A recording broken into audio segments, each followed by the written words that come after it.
بسم اللہ الرحمن الرحیم۔ 2022 میں سامنے آنے والے چند تکلیف دہ واقعات سے انتخاب۔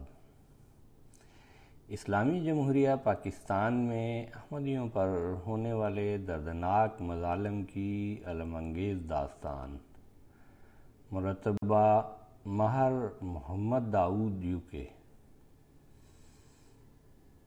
حکام کی سرپرستی میں احمدیت مخالف سرگرمیوں نے گھروں اور دفتروں میں احمدیوں کی زندگی اجیرن کر رکھی ہے، جبکہ احمدیوں سے متعلق اخبار اور میڈیا کے رویہ پر الگ سے ایک رپورٹ بن سکتی ہے۔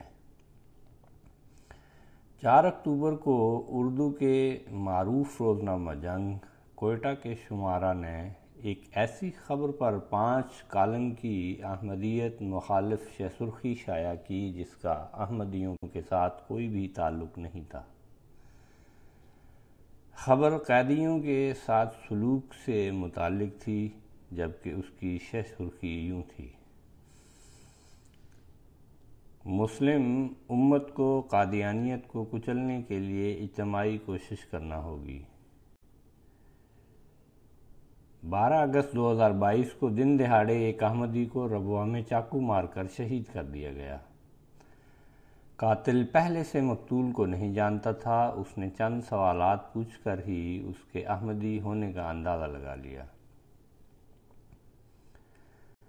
14 مختلف مقامات پر احمدی مساجد کو نقصان پہنچایا گیا، سر بمہر کیا گیا، نماز سے روکا گیا، دھمکایا گیا، نامناسب تحریرات لکھی گئیں اور میناروں کو ڈھانپا گیا۔ ان میں سے زیادہ تر کام انتظامیہ کی مدد سے ہوئے یا خود انتظامیہ نے کیے۔ پولیس نے 173 احمدیوں کی قبروں کے کتبے شہید کیے۔ ضلع جھنگ کے 2 اسکولوں کے پرنسپل نے 18 احمدی بچوں کو اداروں سے نکال دیا۔ ایجوکیٹرز مٹھل کیمپس نے اٹک میں 4 احمدی طلباء کو خارج کر دیا۔ اس جگہ پر انتظامیہ نے نوٹس لیا اور نقصان پورا کرنے کی کوشش کی۔ پولیس نے اعلیٰ احمدی قیادت کے خلاف 295 کے تحت ایک جھوٹا توہین کا مقدمہ بنایا۔ ایک احمدی عہدیدار کے خلاف 2020 میں ایک مقدمہ بنایا گیا تھا۔ اس سال جوڈیشنل مجسٹریٹ نے اس میں توہین کی دفعہ 295 بھی شامل کر دی۔ ملک الیاس آوان نائب صدر مسلم لیگ ق نے ڈپٹی کمشنر خوشاب کو درخواست دی کہ ضلع سے تمام احمدیوں کو نکالا جائے۔ اس سال پولیس نے 107 احمدیوں کو مذہبی مقدمات میں نامزد کیا۔ 9 اپریل کو سابق وفاقی وزیر علی محمد خان نے ایبٹ آباد میں ایک ریلی سے خطاب کرتے ہوئے کہا کہ عمران خان نے قادیانیت کی کمر توڑ دی ہے۔ پاکستان مسلم لیگ نون کے وفاقی وزیر خواجہ سعد رفیق نے ایک ٹویٹ میں کہا کہ قادیانیت اور صہیونیت اسلام کے دل میں خنجر پیوست کرنے کی ایک سازش ہے۔ وزیر اعلیٰ پرویز الہی نے ترکی کی نیلی مسجد کی طرز پر ایک مسجد بنانے کا ارادہ ظاہر کرتے ہوئے کہا کہ اس کے باہر جعلی حروف میں لکھا ہوگا کہ اس میں قادیانیوں کا داخلہ منع ہے۔ ہماری کسی ایسی شخص سے دوستی نہیں ہے اور نہ ہی کوئی لین دین جو نبوت کے اختتام پر یقین نہیں رکھتا۔ اس نے مزید کہا کہ اگر وہ احمدی رہنا چاہتے ہیں تو اقلیت کے طور پر رہیں اور اگر جانا چاہتے ہیں تو ان کو چلے جانا چاہیے۔ ایمنسٹی انٹرنیشنل لمز چیپٹر کو پاکستان میں احمدی مقرر کو سیمینار میں شرکت کرنے سے روک دینے کا کہا گیا۔ نیم سرکاری ایئر یونیورسٹی کے 2021-2022 کے اسلامیات اور اخلاقیات کے مضمون میں ایک سیکشن بطور خاص احمدیوں کے خلاف شامل کیا، جس کا عنوان نبیوں کی مہر قادیانیوں کا آئینی مقام ہے۔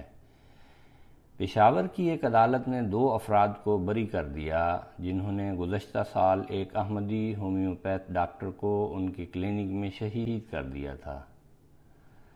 ان میں سے ایک رنگے ہاتھوں پکڑا گیا تھا۔ آزاد کشمیر اسمبلی نے احمدیوں کے خلاف ختم نبوت کی حمایت میں کیے جانے والے اقدام کی ایک لمبی قرارداد منظور کی۔ اشفاق احمد کی 1997 میں سانگو حیات آباد خیبر پختونخوا میں تدفین ہوئی۔ 20 مئی 2022 کو مخالفین نے ان کی قبر کو کھود کر ان کی باقیات کو باہر پھینک دیا۔ 10 سے زائد مقامات پر احمدیوں کو عید الاضحیٰ کے موقع پر قربانی کرنے میں مشکل پیش آئی۔ پاکستان مسلم لیگ کاف کے پرویز الہی کو جولائی میں تحریک لبیک پاکستان کی حمایت سے وزارت اعلیٰ ملی۔ 3 دن کے اندر ہی اس نے ایک سرکولر تمام ضلعی ڈائریکٹروں کو جاری کیا تاکہ نکاح کے متعلق ہونے والی ختم نبوت کی اقرار کی ترمیم پر عمل درآمد اس کی حقیقی روح کے ساتھ یقینی بنایا جا سکے۔ کراچی کے ایک احمدی ایڈوکیٹ سید علی احمد طارق صاحب کے خلاف ایک پولیس کیس درج کیا گیا کیونکہ ان کے نام کے ساتھ سید لکھا تھا۔ 70 سال کے ایک احمدی بزرگ مکرم اصغر علی کلار صاحب کے خلاف بہاولپور میں 295 جیم کے تحت ایک جھوٹا مقدمہ بنایا گیا۔ 10 جنوری 2022 کو وہ دوران اسیری ہی خالق حقیقی سے جا ملے۔ ایک ویڈیو میں مولوی نعیم چٹھا قادری نے ایک بیان جاری کیا کہ حاملہ احمدی خواتین کو قتل کیا جائے۔ اس مولوی نے کہا کہ یہ اس لیے ضروری ہے تاکہ کوئی نیا احمدی پیدا نہ ہو۔ 28 ستمبر 2022 کو 12 اراکین جرمن پارلیمنٹ نے پاکستان کے وزیر اعظم شہباز شریف کو جماعت احمدیہ کے بنیادی حقوق کی خلاف ورزی کے خلاف خط لکھا۔ پاکستانی سپریم کورٹ کے 2 رکنی بینچ نے فیصلہ دیا کہ احمدیوں کے متعلق آرٹیکل 260(3) نہ تو ان کی پاکستانی شہریت کا انکار کرتا ہے اور نہ ہی ان کو آئین کے تحت دیے گئے ان کے بنیادی حقوق کی ضمانت سے محروم کرتا ہے۔ اکتوبر میں انسانی حقوق کے وفاقی وزیر میاں ریاض پیرزادہ نے قومی اسمبلی میں خطاب کے دوران کہا، احمدی جماعت کے لوگوں کو دن دہاڑے چاقو کے وار سے قتل کیا جا رہا ہے۔ لوگ ان کے گھر تباہ کر رہے ہیں، ان کی مسجدیں، ان کی عبادت گاہوں کے مینارے تباہ کر رہے ہیں۔ اگر کوئی اسمبلی میں آواز اٹھاتا ہے تو اس بات کی کوئی اہمیت نہیں ہوگی کہ بس ایک احمدی قتل ہو گیا۔ انسانی حقوق کی سنگین خلاف ورزیوں کا انبار۔ پاکستان میں اس سال ریاست اور معاشرے کی جانب سے احمدیوں کے بنیادی انسانی حقوق کی سنگین خلاف ورزیوں میں حد سے زیادہ اضافے کے علاوہ پہلے کی گئی بنیادی حقوق کی سنگین خلاف ورزیاں پرانی نااہل حکومت کی جگہ لینے والی اس حکومت میں بھی اسی طرح سے جاری و ساری ہیں۔ پاکستان میں احمدی قرآن کریم کا اردو ترجمہ یا کسی بھی زبان میں جماعت احمدیہ کا ترجمہ شائع نہیں کر سکتے۔ جماعت احمدیہ کے بانی کی کتابوں کی اشاعت پر پابندی ہے۔ احمدیوں کو ربوہ میں اپنے جلسے اور اجتماعات منعقد کرنے کی اجازت نہیں ہے اور نہ ان کو اپنی ذیلی تنظیموں کی ریلیاں کرنے کی اجازت ہے، بشمول عورتوں اور بچوں کی ذیلی تنظیمیں۔ آخری جلسہ دسمبر 1983 میں ہوا تھا جس میں 2.5 لاکھ کے قریب لوگوں نے شرکت کی تھی۔ مولویوں کو ہر سال ربوہ میں کئی نفرت پر مبنی اشتعال انگیز ریلیاں کرنے کی اجازت اور سہولت میسر ہے۔ انتخابات میں شمولیت کا حتیٰ کہ مقامی سطح پر بھی کجروا اصولوں اور مطالبات کے ذریعے انکار کر دیا جاتا ہے۔ جماعت احمدیہ کا ایک روزنامہ، اخبار اور 4 رسالے جبری تعطل کا شکار ہیں۔ قومیائے گئے احمدیہ اسکول اور کالج ابھی تک واپس نہیں کیے گئے۔ احمدیہ ٹیلی ویژن کی نشریات اور پروگرامز کی نشریات ممنوع ہیں۔ قومی شناختی کارڈ کے حصول کے لیے احمدیوں کو اپنے عقیدے کے خلاف اپنی غیر مسلم ہونے کی حیثیت کو قبول کرنا پڑتا ہے۔ پاسپورٹ میں مذہب کا اندراج ابھی تک رائج ہے۔ 2016 سے دلمیال کی احمدیہ مسجد ابھی تک بند ہے اور مقامی جماعت کے پاس باجماعت نماز کے لیے کوئی اور جگہ نہیں ہے۔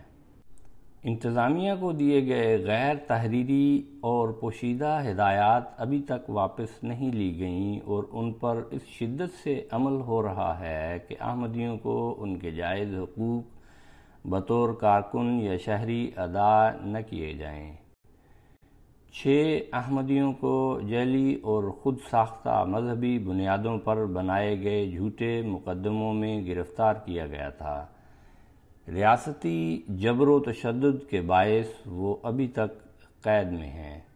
اقوام متحدہ کی کئی تنظیموں نے اپنے بیانوں میں پاکستان میں احمدیوں کے ساتھ جاری ناروا سلوک کا اظہار کیا ہے۔ امریکہ نے پاکستان کو ایسے ممالک کی فہرست میں شامل کیا ہے جہاں بنیادی انسانی حقوق کی خلاف ورزیاں جاری ہیں اور پاکستان کو بنیادی انسانی حقوق اور اقلیتوں کے ساتھ سلوک میں بہتری لانے کا کہا گیا ہے۔ امریکہ، برطانیہ اور جرمنی کے بہت سارے سیاسی رہنماؤں نے پاکستانی انتظامیہ کو خطوط لکھ کر پاکستان میں احمدیوں کے بنیادی انسانی حقوق بحال کرنے کا مطالبہ کیا ہے، لیکن انتظامیہ نے ان تجاویز کو خاطر میں نہ لاتے ہوئے کوئی بھی کارروائی نہ کرنے کی ٹھان لی ہے۔ پاکستان میں 2022 میں احمدیوں پر ہونے والے ظلم و ستم پر ایک طائرانہ نظر۔ احمدی اپنے عقیدے کی وجہ سے شہید ہوئے۔ نصیر احمد کو 12 اگست کو دن دہاڑے روا میں چاقو مار کر شہید کر دیا۔ ان کا جرم صرف احمدی ہونا تھا، حملہ آور اس سے قبل ان کو نہیں جانتا تھا۔ عبدالسلام کو 17 مئی کو ایل پلاٹ اوکاڑا میں چاقو مار کر شہید کر دیا گیا۔ اصغر علی کلار 10 جنوری کو بہاولپور میں ایک جھوٹے مقدمے میں اسیری کے دوران وفات پا گئے۔ عقیدے کی بنیاد پر حملے۔ 5 مارچ کو 2 احمدیوں نے پشاور میں ڈاکٹر منصور احمد کے کلینک پر حملہ کیا اور ان کے غیر احمدی کزن ڈاکٹر محمد شاہد احمد کو شہید کر دیا، جبکہ ایک اور شخص کو ٹانگ میں گولی مار دی گئی۔ 6 اگست کو چک 128 ضلع ساہیوال میں ایک ہجوم نے ایک احمدی اور ان کی ہمشیرہ پر حملہ کر دیا اور نعرے لگائے کہ ان کو سنسار کر دیا جائے۔ ادھووالی ضلع فیصل آباد میں 27 اپریل کو ایک احمدی اپنے غیر احمدی دوستوں کے ساتھ گھر واپس آ رہے تھے جب ان پر حملہ ہوا۔ ان کو گولی کا زخم آیا لیکن ان کے دوست محفوظ رہے۔ مئی میں فیصل آباد میں ایک احمدی پر گولیاں برسائی گئیں جس میں وہ زخمی ہو گئے۔ 18 مارچ کو تونسا شریف ضلع ڈیرہ غازی خان افضل عرف چندو نامی شخص ایک احمدی کی دکان میں داخل ہوا اور ان پر ہتھوڑے سے حملہ کر دیا۔ وہ زخمی ہوئے لیکن ان کی جان بچ گئی۔ جون میں سہنسا ضلع کوٹی میں ایک احمدی پر ان کے ہمسائے نے حملہ کر کے ان کو زخمی کر دیا۔ ان کو اسپتال لے جایا گیا اور ان کی سر پر کئی ٹانکے لگے۔ کوٹی آزاد کشمیر میں ایک فیملی کو مذہب کی بنیاد پر نفرت آمیز رویے کا سامنا کرنا پڑا۔